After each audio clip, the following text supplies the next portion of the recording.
Dinesh, welcome to Melbourne. Thanks, Jude. My pleasure. Thank you. Are you able to just share with me how you ended up being a partner at Noble and Associates? Well, absolutely, Jude. Started my career way back in India about 14, 15 years ago with my CA studies initially in India. So I started my career in public practice with my CA studies and continued to be in public practice after finishing my CA studies. A little later, I got an opportunity in the commerce. With a lot of economic changes and developments happening in India, there was quite tempting opportunities at that stage. Where I was always been inclined to public practice as such, but wasn't a irresistible offer at that stage when I jumped onto. Money talks, doesn't it?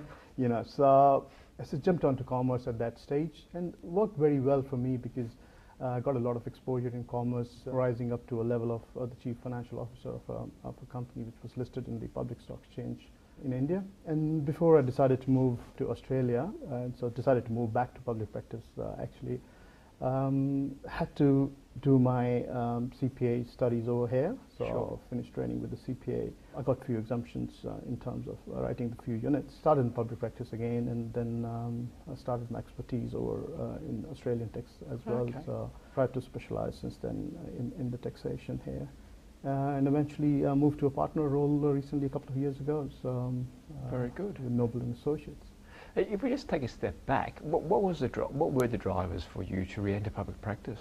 Now, that's been my inclination towards the public practice. I always had a flavor of advisory and consulting roles. So even though in my commerce role, I have been a lot of advisory to the board and stuff, so which has given me quite a bit of an exposure and has helping me out to act as an advisor in the public practice. So I was sort of determined when I moved here I wanted to start in a public practice. It was initially a little bit difficult because just coming straight away from a commerce role opens a lot of opportunities in the commerce rather Sure. than in a public practice with a lack of local exposure in the public practice. Predetermined to start there, been able to succeed in that, get a role, and in a couple of years just move on to a partner's role. What are some of the benefits of being in public practice? I would say personally, coming back from a commerce background has given me, a close exposure to the business side of the things, which is actually helping me in an advisor role because I Sure. can look at the things more closely from a mindset of a businessman as a client.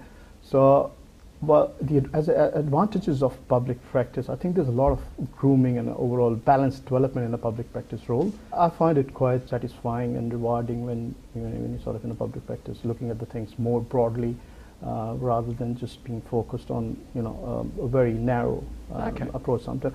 Well, it actually depends on the commerce as well. If you're a financial controller or a CFO role, you've got a few things at your disposal, and overall, I think I find quite gratifying to be in a public practice role.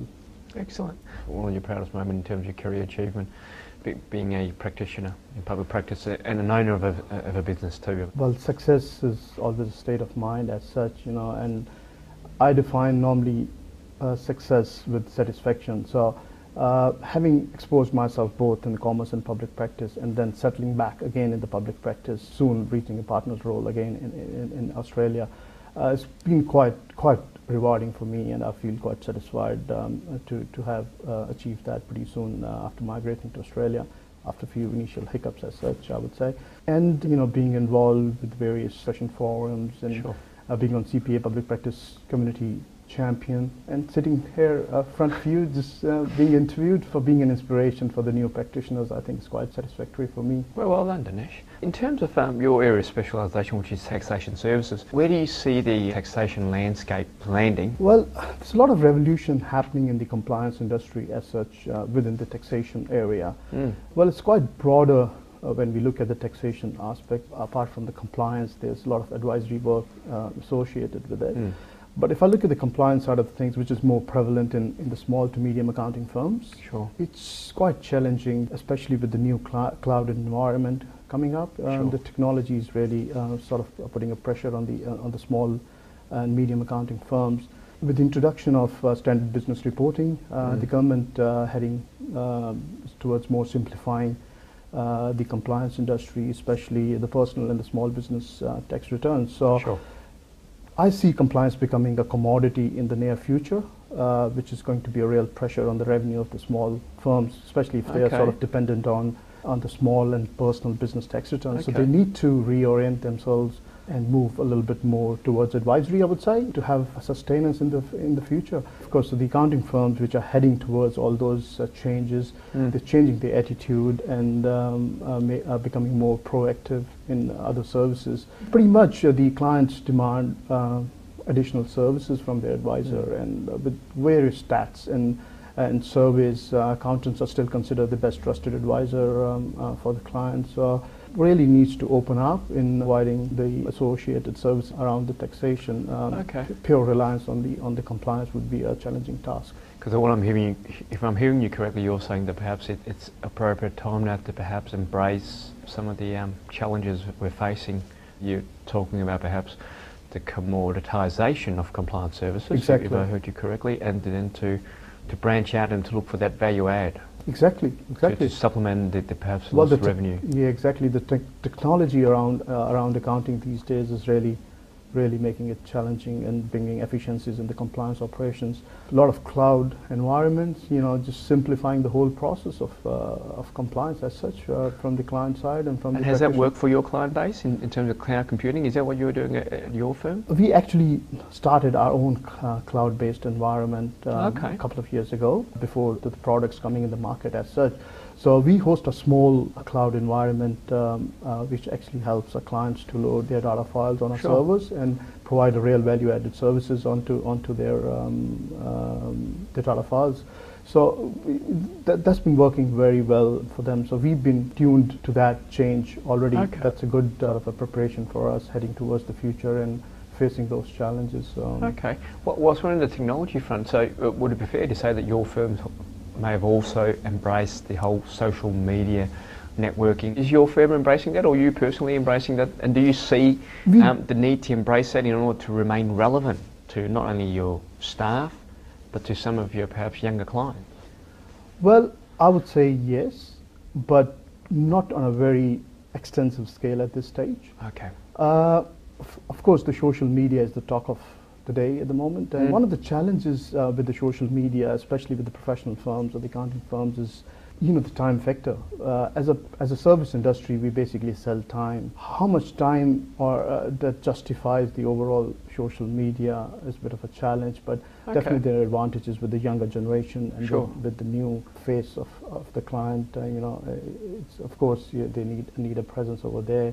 Fair But we always embrace technology, and we try to explore in the new technology projects. Noble & Associates is one of the first few companies in Australia, I would say, to develop a program called Lodge IT, Yes. to lodge the tax and other forms to the federal government's new next generation data gateway. Okay. So, which is under the SPR regime of the federal government. So, Okay, excellent. So it's quite good achievement for the firm as such. at the Well, moment. congratulations. Yeah, thanks so much. That's very good. What are some of the key attributes that perhaps you can share with us in terms of what makes your culture work? I think we give adequate importance to the culture and the service approach in our practice. Keep it quite open and friendly and knowledge-seeking environment within the practice, and always give an opportunity and also encourage our staff to involve themselves in new projects and developing Sure. new processes to bring more efficiencies in the system. I think it works very well, keeps the young staff especially very motivated, and especially, it's actually becoming difficult to attract young people towards the public practice because they want some changes in the culture. They want to look at the things in their own way. Keeps them motivated and going. So we try to keep a very open atmosphere for the young staff. Okay. What about client relations? Do you expose all your staff at all levels to clients' contact, or do you actually how do you go about handling that, and what makes it work again for you at your practice? I think the client relationships are very key for any professional and service-based organization. So we try to drive relationship with the clients by performing on the delivery side. Sure. And we appreciate that each client relationship is quite unique and needs a little bit of a customization. So we train our staff, try to expose them towards the client interaction in their stage of sort of development. Sure. But the graduates would probably take a little while to get prepared, for an exposure towards the client interaction. But yes, of course, that's one of the key steps in the overall training program of the candidates. So fairly soon, they start interacting with the clients. Yeah. So you run a pretty extensive on-the-job and off-the-job training from the sound of it, in terms of giving them exposure to dealing with clients. Do you actually perhaps have mock training, or not mock training, but like coordinated training scenarios where you would word a client up and say, listen, I want you to be difficult so that to this particular staff, so that he is exposed to, I suppose, some real life situation of conflict resolution? Depending upon the right time and opportunity, when we feel Sure. the staff is sort of prepared enough to give them real life practical exposure to the client. So maybe starting with more smaller clients, Yes. going up to the to more significant businesses. So Sure.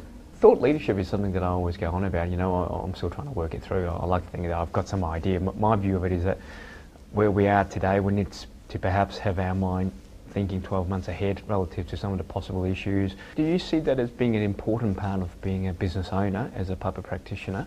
And secondly, how important is it that you believe that it is for your people to also start thinking along that line? we try to be proactive in the thought leadership side of things, because on the firm side, as I've mentioned, we try to explore in Great more demonstration, that's in right. the technology areas, where it's been a huge success to launch that large IT program, which will soon be a product available in the market, and we're trying to link that with some bigger models in the market, so that it can be integrated and easily available along with the other tools. So that's more on the overall firm level. At an individual level, I try to involve myself in various discussions, groups and forums, Sure. to be more updated and challenged in the overall development side of the practice.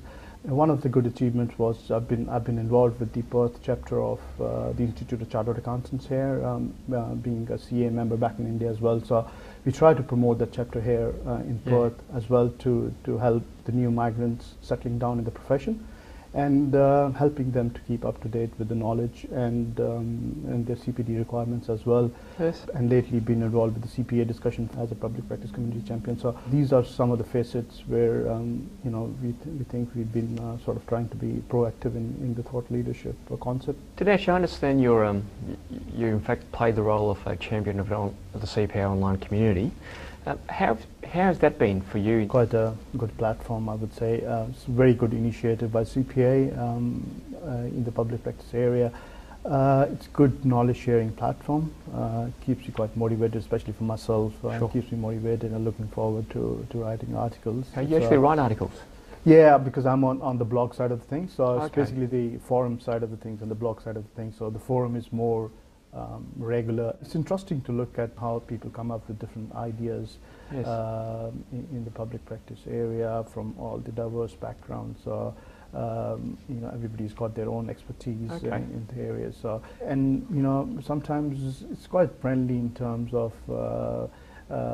saving your time. You just go to the blog and read views about the people, and you probably would have spent time reading and researching on those areas to find an answer to those questions. So it's quite interesting, I would So say. it's actually been beneficial. What I'm hearing you saying is that you've actually benefited, you've also learned. Not only Yes, are of you course. Yeah. just putting information up there, you're actually engaging with other professionals, and actually it's a quicker way to get solutions to answers. To questions as to well. questions, Yeah, so There you go. I feel satisfied being contributing to as well, and Excellent. learning from the whole platform. On the forum side of things as well, there are quite good discussions happening. So you can even put the silly questions out there and just Those are the most important questions, those ones. Yeah, exactly. Some of your doubts, you can just get it cleared, and you develop a close knit community, and people start knowing you, and you start looking forward to articles of different people. So it's working well, I would say, and it's grown tremendously over time, I would say. Excellent. Corporate social responsibilities, where do you personally sit on it, and where does your firm sit on it in terms of the common adage that accountants, or most professionals in fact, ought to be giving something back to the community? We are a member of a lot of local business associations and social networks around our area, various business communities are around an area. So we try to contribute by being members and trying to be active speakers and try to serve to the community that way. We sponsor certain social events as well around our business communities in the local area. Well, CSR as such, I think, is emerging as a very critical strategy with these economic and climatic changes happening around the globe. But I personally feel at the moment it's more prevalent with big corporations and big practices. I would say maybe due to the financial commitment. It depends how you want to keep yourself active in the overall scenario, maybe at a smaller level. So it might not be CSR in a big way, but yeah, serving to the community at a local business community level, I think certainly is an endeavor. Well, certainly what works for you and your community is not a one-size-fits-all, that's for sure, with CSR. Yeah. With all these commitments you do with the CPA, with being a partner, do you have much time outside of work to actually indulge in some leisure? If you do find the time, what do you like doing? Well, I would say I love my exercise and spending time with the family. Okay. I love traveling and learning about history of different cultures, actually. So Excellent. it keeps me a little bit motivated. I would say work-life balance is quite important for me. I try to strike a balance to maintain a good balance between the two, and probably a good time management a little bit, keeping a little bit of discipline in my routine. Sure. And having good adequate resources at the work level, frees up a lot of time to maintain a balance and look after the practice development as well. So what was the last destination you travelled to? Apart from Melbourne, of course. I went to Singapore recently, about 6 months ago. I took a cruise and just went around few destinations. Oh, lovely. So that was a small family holiday. If I was a graduate, what would, contemplating entering public practice, what would be your top 3 advice to me? I think focus is very critical and very essential for the new graduates who are entering the public practice. A firm state of mind and to have a commitment towards the public practice. It's not an easy success in the practice if you sort of not decided between the commerce and practice, always dependent upon the opportunities. So with the tougher times, specialization is the way to go forward. So unless you want to jump into the profession with a firm mind and specializing in a particular area, it'll be a difficult time. And and then probably I would say good business and leadership skills with some business ethics and personal integrity. Last not least, I would say the people skills, which is very important for building up client relationships. A little bit determined to keep a continuous education process and overall development. Your advice to me, if I was a manager working for you, wanting to take over your job, what would you say to me? Would it be similar to what you said to me if I was a graduate, or what would be different? Well, the basic ingredients remain the same. So those levels of skill sets are of course required at any level of your public practice career. But just when you're moving from a manager or from graduate to a manager and from a manager to a partner role, what comes more with that is the responsibility. Well said, so it is a challenge to maintain good relationship with the clients, their demands and satisfaction levels. So, and a good balance being a practitioner and a manager. Because especially when you're moving from manager to a practitioner level, I would say you are stepping into the shoes of a businessman rather than just a practitioner. So we at a partner level consider this as more as a business, having various arms to it rather than just being a practitioner. So I think with a little bit more open mind and more challenges to be accepted. My personal view is that the skill set is very transferable, and you've proven it. You've done your CFO position now. You've come back into public practice. You've come back to the right side of the fence. If I can be cheeky about it. Would that be your view too, that it is very transferable and it's very valuable to say, perhaps to directors or board members in terms of the knowledge and skill set we bring from running our own business? I won't say no, because I've done it, and succeeded in it. Two sides of the coin. One is moving from public practice to commerce and from commerce to public practice. I would say it's a little bit more easy transition moving from public practice to commerce. because doubt, there's yeah. always a demand for technical skills out in the Mm. commerce. So if you specialize in particular areas, your public practice, maybe taxation or audit side of the services, you can get absorbed at a certain stage of your career in the commerce, and then you can be focused on moving on to financial controller roles, etc. A little bit more difficult transition from commerce to public practice, because maybe your knowledge area is limited to particular side of the things. And Sure. but I would say, it basically depends upon how enthusiastic you are, or a person is to adapt any side of the career. By adapting their existing skills, probably needs a little bit more enthusiasm to adopt things. And yeah. We spoke previously about thought leadership, and your firm's demonstrated, to my belief anyway, quite a fair bit of thought leadership in terms of this software you've developed. What other developments do you see that practitioners ought to be aware of now that's going to hit them, say, in 12 months' time, either from a legislative perspective, from a practice management issue, or other structuring issues for practices? Should we perhaps disband in the whole partnership concept and just corporatise?